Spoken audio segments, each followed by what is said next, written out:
જય માતાજી, good morning, જય શ્રી કૃષ્ણ। હું છું તમારો વિશુ ફોટોગ્રાફર અને આજે આપણે પાછા જઈએ છીએ ખેતરમાં। રોજ ઉઠીને આપણે ખેતરમાં જવાનું યાર બાપે કડી આપે છે બિઝનેસ ખેતરનો એટલે જવું જ પડે અને આપણે પાછા નીકળી ગયા ખેતરમાંથી પાછા ફુવારા બદલવા પપ્પાને બંને નીકળી ગયા। જો અમારા પપ્પા ગાડી જાય છે અને ડુંગરાળ લોકેશન જો ખાલી આપણે ડુંગરા હજાર ખેતર છે તે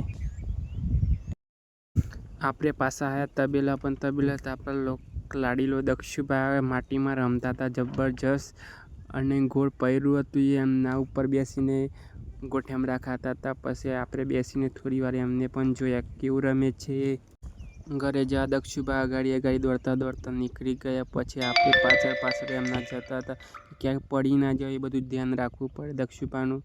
નાના કહેવાય હજી તો દક્ષુભાઈ બાઇક ઉપર બેસવા માટે પણ જલ્દી દોડતા હતા પણ કાંટા પણ નહોતા જોતા અને આપણો બ્લેક ઘોડો પડે તો પછી બ્લેક ઘોડા ઉપર દક્ષુભાઈને બેહાડીને માડી મૂકી ઘરે।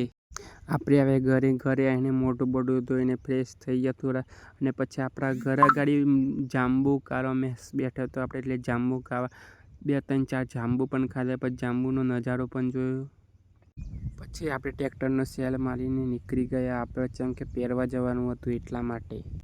પછી આપણે આવી ગયા પાર્ટીના ખેતરમાં। પાર્ટી તો બધી મગફળીઓના દવાવાળા ઘોડા કરતી હતી। પછી અમારે અડધો કલાક જેવું બેસવું પડ્યું અને એટલામાં તમે આ ખેતર જો આપણું ટ્રેક્ટર પણ એક બીજું ટ્રેક્ટર પણ શેરતું હતું પણ આ બધા દવાવાળા કરતા હતા।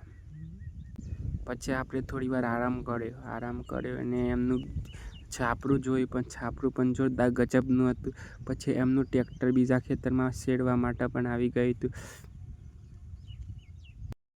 આપણું ટ્રેક્ટર બીજા ખેતરમાં પહેરવા આવી ગયું અને પહેરવાનું પણ ચાલુ થઈ ગયું છે અને પાછળ એક ભાઈ ચાલે છે। ફાઇનલી આપણા પહેરવાનું પૂરું થઈ ગયું અને આપણે પૂરું કરીને ફટાફટ ઘરે જવા નીકળી ગયા કેમ કે આજે તો તાપે પણ જબ્બર લાગે છે। શરીરને થોડો આરામ પણ આપવો પડે કેમ કે આપણે તાપમાં કંટાળીને આવે એટલે થોડું માથું પણ દુખે છે। મળીએ નેક્સ્ટ વિડીયોમાં। આટલો વિડીયો પૂરું થાય છે।